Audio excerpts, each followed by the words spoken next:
Злобниците велат дека економијата е во пат, но резултатите на терен покажуваат поинаква слика. Имено во сегментот на млечни производи и чоколади се зголемува конкуренцијата, бидејќи на нашиот пазар е лансиран нов бренд на чоколада. Немаме за лепа, трошиме на чоколада е познат цитат од македонската историја, но се чини дека тоа време помина.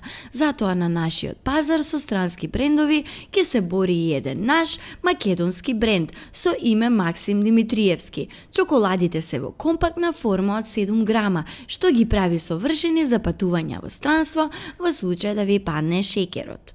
Чоколадото е со изразена блага и нежна арома, но познавачите на какао индустријата велат дека во минатото ваквите чоколади со тек на време стануваат горчливи и тешки за голтање.